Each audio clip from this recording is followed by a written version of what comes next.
Students, इस video में हम करने वाला है activity 2.3 from chapter acid base and salt और टॉपिक है how do acids and bases react with metals. तो जब भी मेटल को एसिड के साथ रिएक्शन कराएंगे तो सॉल्ट और हाइड्रोजन गैस फॉर्म होगा, हाइड्रोजन गैस रिलीज होगी, सॉल्ट बनेगा।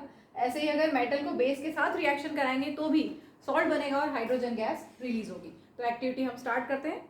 This activity needs a teachers assistance, क्योंकि यहाँ पर हाइड्रोजन गैस बनने वाली है और hydrogen gas is explosive in nature. ठीक है, हाइड्रोजन गैस एक्सप्लोजिव होती है, इसलिए हमें टीचर के असिस्टेंस में ये एक्टिविटी करनी है। ठीक है, रिस्की होती है थोड़ी वो। टेक अबाउट 5 ml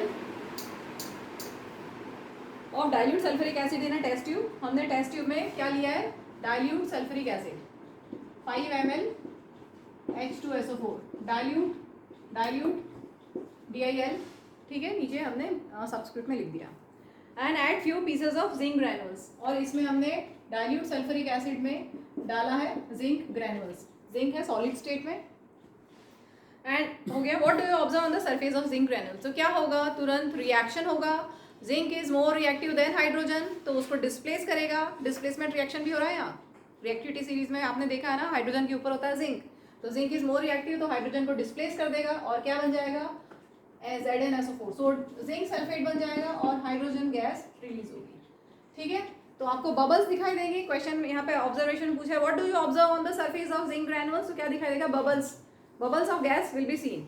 आगे है pass the gas being evolve through soap solution. तो ये जो गैस आपकी फॉर्म हो रही है, इसको हम डिलीवरी ट्यूब से सोप सॉल्यूशन में पास करेंगे तो क्या होगा? वो जो गैस है वो सोप सॉल्यूशन के साथ सोप के बबल्स बनेंगे, मतलब उस बबल में हाइड्रोजन गैस होगी, और हाइड्रोजन गैस लाइट होती है तो वो ऊपर आने लगेंगे। आपको बबल्स इस बीकर से, इस कंटेनर से ऊपर जाते हुए दिखाई देने लगेंगे। ठीक है, और ये जब बबल्स ऊपर जा रहे हैं, इसके पास अगर आप बर्निंग स्प्लिंटर लेके आओगे तो it will burn with pop sound, क्योंकि हाइड्रोजन गैस का टेस्ट होता है ना, hydrogen gas burns with pop sound. ठीक है, तो यही दिया हुआ है, pass the gas being evolve through soap solution. Why are bubbles formed in soap solution? Because of hydrogen gas. Hydrogen gas form हुई है, बर्निंग कैंडल लेके आएंगे तो it will burn with pop sound. ठीक है, सेम एक्टिविटी हम HCl, hydrochloric acid, HNO3, nitric acid या acetic acid CH3COH, इनके साथ भी कर सकते हैं। हाइड्रोजन गैस रिलीज होगी।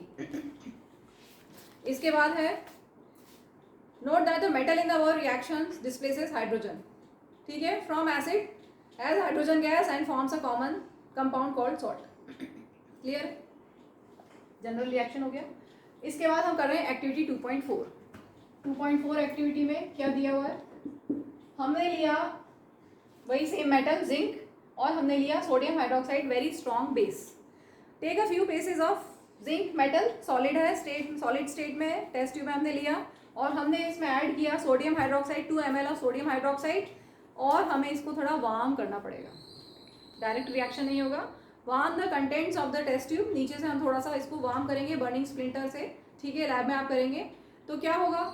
Repeat the rest of the steps as in activity 2.3, और यहाँ पर बन जाएगा सोडियम जिंकेट और हाइड्रोजन गैस रिलीज होगी। इस रिएक्शन को कंप्लीट कर दें। ये है सॉलिड स्टेट में, ये हमारा एक्वस स्टेट में है, ये सॉलिड बन जाएगा और हाइड्रोजन गैस रिलीज होगी। ठीक है, sodium zincate will be formed. Next activity 2.5, how do metal carbonates and metal hydrogen carbonates react with acid? तो मेटल कार्बोनेट्स या मेटल हाइड्रोजन कार्बोनेट्स का अगर हम एसिड के साथ रिएक्शन कराते हैं तो सॉल्ट बनता है, कार्बन डाइऑक्साइड गैस रिलीज होती है और वाटर फॉर्म होता है। ठीक है, तो हम एक्टिविटी चालू करते हैं 2.5। Take 2 test tubes, label them as A and B। एक टेस्ट ट्यूब A, एक test tube B। Test tube A में हमने लिया 0.5 ग्राम ऑफ सोडियम कार्बोनेट। ठीक है, तो अब आप बोलोगे कि कैसे, फॉर्मूला कैसे बनता है? तो याद है ना, वैलेंसीज अगर पता है तो आप फॉर्मूला बना सकते हैं। एक एग्जांपल दे देती हूँ मैं। सोडियम Na+ होता है और कार्बोनेट CO3 2- होता है। 9th क्लास की टेबल 3.6, केमिस्ट्री का चैप्टर 3 टेबल 3.6, उसको याद कर लेना अच्छे से, उसके बिना केमिस्ट्री अधूरी है। ठीक है, वैलेंसीज बहुत इंपॉर्टेंट है, नहीं तो आप फॉर्मूला ही नहीं बना पाओगे। तो सोडियम Na+, तो वैलेंसी है इसकी 1+, कार्बोनेट भी है 2-, तो फॉर्मूला क्या बना? Na2CO3। ठीक है, तो सोडियम कार्बोनेट है Na2CO3 और हाइड्रोजन कार्बोनेट होता है HCO3-। तो सोडियम, और अगर हाइड्रोजन कार्बोनेट का करना है तो ये 1+, ये 1-, तो क्रॉस करेंगे Na1 HCO3 1 को नहीं लिखते हैं, इसलिए NaHCO3, तो ये है सोडियम हाइड्रोजन कार्बोनेट। तो हमने टेस्ट ट्यूब A और टेस्ट ट्यूब B में 0.5 ग्राम दोनों ले ली हैं। Take about 2 ml of HCl to both the test tubes. दोनों में हमें 2 ml HCl ऐड करना है, तो क्या होगा, what do you observe, observation क्या होगी, brisk effervescence will be produced. Brisk effervescence किसके लिए होता है, CO2 gas, carbon dioxide gas अगर रिलीज हुई है तो ब्रिस्क एफरवेसेंस इस तरह का होगा। जैसे हम इसको कर सकते हैं एक्चुअल में, बहुत प्रॉपर वैसा तो नहीं होगा, लेकिन मेरे पास HCl तो नहीं है, लेकिन मेरे पास नींबू है।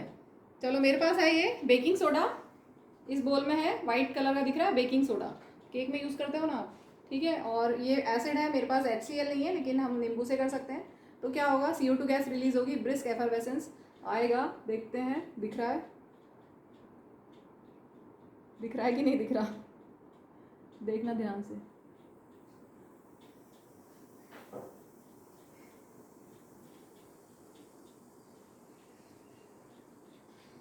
आवाज़ भी आती है उस, वो आवाज़ को क्या बोलते हैं, ब्रिस्क एफरवेसेंस, ठीक है। तो CO2 गैस रिलीज होती है, ये है हमारे पास baking soda, sodium hydrogen carbonate. तो सोडियम हाइड्रोजन कार्बोनेट का अगर हमने किसी एसिड के साथ रिएक्शन कराया तो क्या होगा, CO2 गैस रिलीज होगी, साथ में क्या बनता है, सॉल्ट वाटर। तो हम रिएक्शन कंप्लीट कर देते हैं। सॉल्ट क्या बनेगा, Na है और Cl है, तो सॉल्ट क्या बनेगा, NaCl, CO2H2O श्योर है, बनना ही है, बैलेंस कर लें। Na2 है तो यहाँ 2 का 2 डाल दें, बाकी चेक कर लो, हो गया पूरा। 2Cl है तो यहाँ 2 कर देते हैं, मुझे लगता है बैलेंस हो गई। अब सोडियम हाइड्रोजन कार्बोनेट के साथ भी अगर एसिड डालते हैं तो वही बनेगा, सॉल्ट, कार्बन डाइऑक्साइड और वाटर, ठीक है। ये और शायद ऑलरेडी बैलेंस है, चेक करें, चेक कर लो जल्दी से। तो व्हाट डू यू ऑब्जर्व, ये क्लियर हो गया, ब्रिस्क एफरवेसेंस प्रोड्यूस होगा because of formation of carbon dioxide. आगे है पास द गैस, तो ये रिएक्शन दोनों कंप्लीट कर लें, दोनों सॉलिड स्टेट में है, ठीक है। कार्बोनेट लें या हाइड्रोजन कार्बोनेट लें, दोनों सॉलिड है। ये एक्वेस सॉल्यूशन होगा, आपको जो सॉल्ट मिलेगा वो भी आपको एक्वेस में, एक्वेस सॉल्यूशन ही मिला ना, ये जो आपको मिला ये एक्वेस सॉल्यूशन ही मिला है, ठीक है। और कार्बन डाइऑक्साइड गैस रिलीज होगी और वाटर साथ में रहेगा। इसके बाद है on passing the carbon dioxide gas evolve through lime water. ये जो कार्बन डाइऑक्साइड गैस इवॉल्व हुई, कार्बन डाइऑक्साइड गैस को अगर हम लाइम वाटर से पास करेंगे तो क्या होगा, ये रिएक्शन हम पढ़ चुके हैं चैप्टर 1 में, क्या बनेगा, when carbon dioxide gas is passed over lime water, CaCO3, white PPT बन जाएगा, PPT नीचे एरो बना सकते हैं, solid state white PPT form होगा प्लस H2, ठीक है, बैलेंस है शायद ये इक्वेशन। इसके बाद अगर हम इस कैल्शियम कार्बोनेट में एक्सेस ऑफ कार्बन डाइऑक्साइड, ये जो हमारा कैल्शियम कार्बोनेट था पानी के साथ मिला हुआ, इसमें अगर हम access of carbon dioxide pass करेंगे तो क्या होगा, मिल्कीनेस डिसअपियर्स, ठीक है। अभी यहाँ लाइम वाटर टर्न्स मिल गई, लाइम वाटर टर्न्स मिल गई जब आपने कार्बन डाइऑक्साइड गैस पास की, ठीक है। तो व्हाइट PPT बन गया ड्यू टू मिल्कीनेस, क्यों आई, due to formation of calcium carbonate. अगर हम इसमें excess of carbon dioxide pass करेंगे तो मिल्कीनेस विल डिसअपियर और क्या बन जाएगा, कैल्शियम हाइड्रोजन कार्बोनेट। अब इसका फॉर्मूला कैसे बनाओगे आप, देखो कैल्शियम 2+ और हाइड्रोजन कार्बोनेट HCO3-, ठीक है। तो Ca की वैलेंसी 2 है और HCO3 की है 1, तो वैलेंसीज क्रॉस करोगे तो क्या बनेगा, CaHCO3 ट्वाइस, CaHCO3 ट्वाइस, ठीक है, क्योंकि HCO पॉलीएटॉमिक आयन है इसलिए ब्रैकेट लगा के 2 लिखेंगे। तो ये हमें मिलेगा aqueous solution soluble in water, clear. Limestone, chalk and marble are different forms of calcium carbonate. All metal carbonates and hydrogen carbonates react with acid to give corresponding salt, carbon dioxide and water. तो ये reaction complete हो गया हमारा।